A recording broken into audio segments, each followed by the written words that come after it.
Hello, this is Sandeep Bhatia of Beaumont Law Practice Solicitors, talking to you on Monday, the 6th of April. I hope that all of you are well, or as well as can be under the current conditions. Beaumont Law Practice is open for business remotely, and I am available to deal with all your employment law needs, whatever they may be. At this moment in time, there is really only one topic that is current to discuss, because it is one that is moving at a fast pace, one that is constantly changing, as one might expect under the circumstances. And that is the steps the government has taken to mitigate the lockdown relating to the coronavirus virus. The coronavirus job retention scheme was announced on the 20th of March. A bit more guidance was given on the 26th of March, and then over this weekend there has been further guidance given. There is still a lot of unanswered questions concerning the scheme, and I'm a member of the Employment Law Committee of the Law Society, and we were having a discussion on the committee regarding what wasn't answered rather than what was answered by the guidance which had been printed at that time. Now, the current guidance does answer a few more questions, but it doesn't answer all the questions that people may have. But I'm going to give you a summary, so far as I can, of what has been announced and give an answer to some of the questions that you might have regarding the scheme.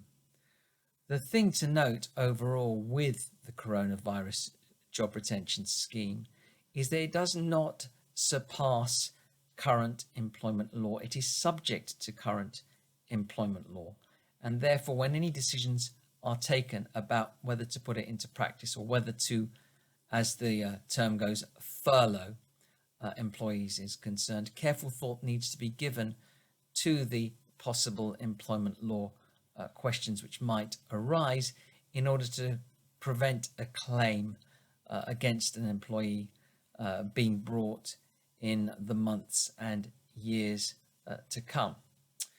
So anyway, here is what we know about the scheme. Now, the government brought it in as an emergency scheme to try and preserve jobs, because it thought that if it was closing down a lot of businesses and they couldn't operate, then employees were likely to lay off their employees in large numbers. So this was a temporary financial incentive to try and save some of those jobs, so that hopefully when all this is over, there will be businesses and an economy of some description to rise up from the mess which has been caused by the virus. So what it did was it announced that employees can furlough, or effectively temporarily lay off workers, for 80% of their usual monthly costs, wage costs, up to £2,500 a month, plus the associated employer national insurance contributions and minimum automatic enrolment employer pension contributions on that wage. Now, the scheme started as of March the 1st and is initially for a 3-month period. However, that may be extended. So who can claim? Well, an employer must have created and started a pay-as-you-earn payroll scheme on or before the 28th of February 2020. And they must have enrolled for PAYE online. Any entity which has a UK payroll can apply, which includes businesses, charities, recruitment agencies and public authorities.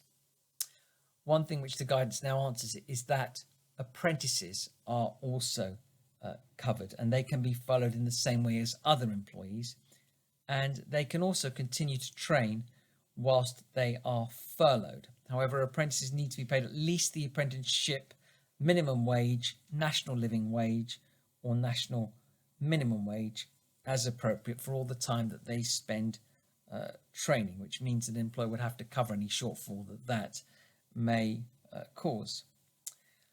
Now, the government has issued some guidance regarding public sector organisations and what it means by public sector organisations.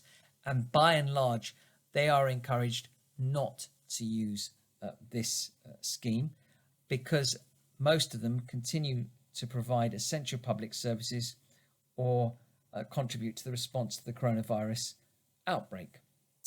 Where employees receive public funding for staff costs, and that funding is continuing, then those employers are expected to use that money to pay their staff in the usual way, and so not furlough them. This applies to non-public sector employers who receive public funding for staff costs. Individuals can furlough employees such as nannies as well, provided that they are paid through the PAYE scheme and they were on the payroll on or before the 28th of February of this year. Interestingly enough, administrators can furlough employees of the firm that's been put into administration. However, they are expected to only do so where there is a reasonable likelihood of rehiring the workers. An employer can only claim for furloughed employees that were on the PAYE payroll on or before the 28th of February 2020. And employees can be on any type of employment contract, which includes full-time, part-time, agency, flexible or 0-hour contracts. And foreign nationals are also eligible to be furloughed. What does it mean to be furloughed? Well, what it means is that if an employee is furloughed, they cannot undertake work for or on behalf of the organisation they are employed by. That includes providing services or generating income. One thing to note is that whilst on furlough, an employee's wages will be subject to usual income tax and other deductions. Well, one question which people have been asking is what happens to employees who have been made redundant or stopped working for an employer after the 28th of February? Well, the guidance makes clear that they can be re-employed and then put on furlough so that they can claim their wages through the scheme. But if an employee is still working but on reduced hours, then this scheme cannot be used because they're obviously generating income for their employer or they're providing services to their employer. If an employee is on unpaid leave, they can only be furloughed if they started that unpaid leave after the 28th of February 2020. Now, if an employee is self-isolating or on sick pay, then they are expected to claim statutory sick pay. The guidance does make it clear that you can claim for furloughed employees who are shielding in line with public health guidance, and you can also furlough employees unable to work because they have caring responsibilities resulting from the coronavirus situation such as, for example, employees that need to look after children, because obviously schools are closed at the moment, as I know too well. If an employee has more than one employer, more than one job, they can be furloughed for each of those employers. So they could receive 80% of their wages for each, up to a ceiling of 2,500 for each of those jobs. And you can be furloughed on one job and still carry on doing the other job. So each job is separate, and the cap applies to each employer individually. Employees on fixed term contracts can be furloughed, and their contracts can be renewed or extended during the furlough period without breaking the terms of the scheme. Now, with certain conditions, the following can also be furloughed. There are different provisions relating to each of these, which I won't go into here, but if you want to contact me, I can go through them with you, and I can provide assistance so far as they are concerned. But these people are office holders, including company directors, salaried members of limited liability partnerships, agency workers, including those employed by umbrella companies, and Lim B workers. Right. A furloughed employee can take part in voluntary work, provided that that work does not provide services to or generate revenue for or on behalf of the organization for which they are employed.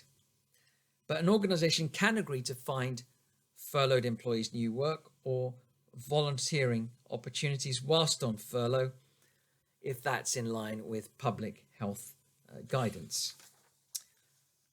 Furloughed employees can take part in training, as long as in undertaking that training, the employee does not provide services for or generate revenue for or on behalf of the organization that they are employed by.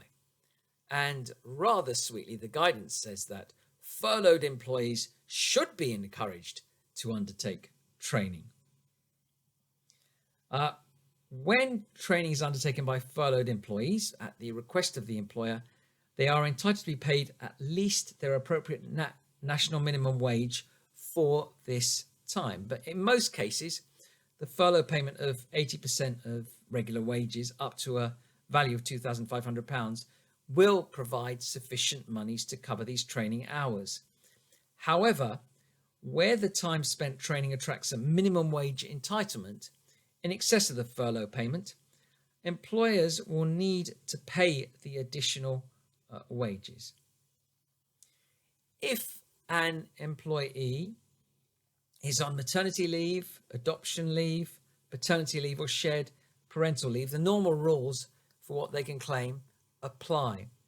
However, where an employer has an arrangement with an employee whereby there is enhanced earnings-related contractual pay for employees under those categories, those employees can be furloughed for that part of their income. So they can receive 80% of the enhanced earnings-related contractual pay that they receive. Now, how do you put employees out to furlough as opposed to out to pasture? Well, it needs to be done by agreement between the employer and the employees. And what you need to realize is that the selection of who you choose to be furloughed is subject to current employment law, which would include provisions regarding equality and discrimination laws, which continue to apply in the usual way. Now, to be eligible for the grant, employers must confirm in writing to their employee that they have been furloughed, and a record of that communication needs to be kept for a period of 5 years. Right. So how much can you claim? You can claim 80% of your employee's wages up to a maximum of £2,500. You can claim for minimum automatic enrolment employer pension contributions on the subsidised wage of 80%. And you can choose to top up your employee's salary, but you don't have to. Employees must not work or provide any services to the business while furloughed, as I've said, even if they receive a top-up salary. So you could be paying them 100% because you're topping up the 20%, but if they're furloughed and they're getting that 80% grant, well, then they have to not do fee-generating work or provide services to the organisation employing them. Grants will be prorated if an employee is only furloughed for a part of their pay period. And claims are to be made from the date that the employee finishes work and starts furlough, not when the decision is made or when they are written to confirm their furloughed status.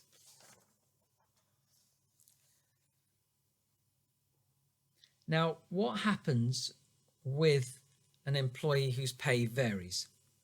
Well, if an employee has been employed for 12 months or more, you can claim the higher of either the same month's earnings from the previous year or average monthly earnings for the 2019 to 2020 tax years. If an employee has been employed for less than 12 months, then you should claim for 80% of their average monthly earnings since they started work. And if they only started work in February 2020, then you can work out a pro rata for their earnings so far and claim for 80%.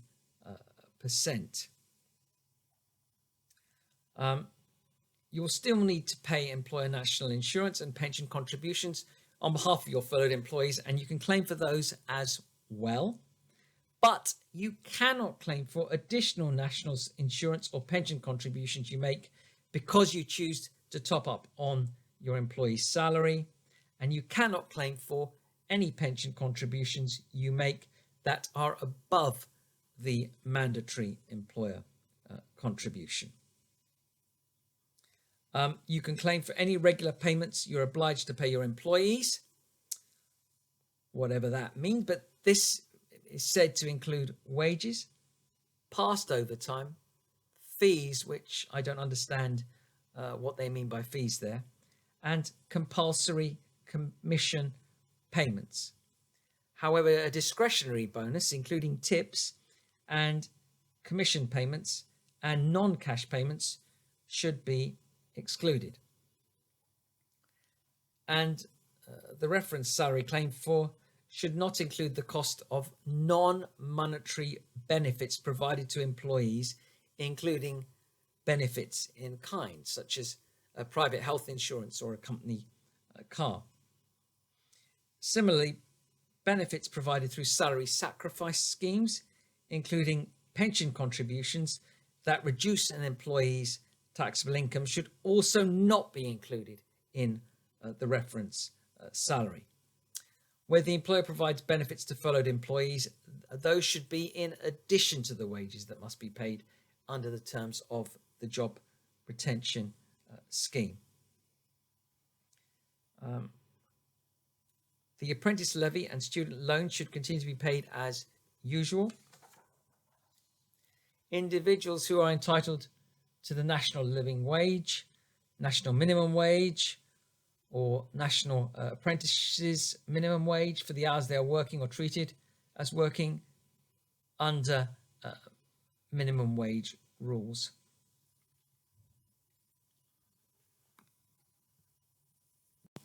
There is a minimum furlough period of 3 consecutive weeks, but you can put employees on and off furlough. So you could have a rotation system, and you could put one employee on furlough for 3 weeks, bring them back, and put another employee out to furloughs. But each period needs to be a furlough period of at least 3 consecutive weeks. So anyway, one other matter is that if contractually allowed, employees are permitted to work for another employer whilst they have been placed on furlough. So in other words, if you are on furlough earning 80%, you're allowed, subject to what it says in your contract of employment, to go and get work out with someone else. So you could be getting the wage for that new job, as well as the 80% for being on furlough for the old job. And the guidance says that that is allowed. So that is something which we didn't know beforehand. So anyway, I hope that's answered some of your questions. That guidance is available online if you want to look at it for yourself. And I am here ready, willing and able to answer your questions on this scheme and to see the overlaps and possible conflicts with employment law that decisions you make may cause. So perhaps if you are tempted to consider the scheme or not to consider it, and you want to know in more detail the pros and cons, then please do contact me. My name is Sandeep Bhatia of Beaumont Law Practice Solicitors, and I can be contacted on my mobile telephone number, which I will give which I gave at the start of this talk, and at my email address, which is Sandeep, SUNDEEP, .Bhatia, BHATIA, at Beaumont, BEAUMONDE, -law.co.uk. Many thanks for listening, and stay safe.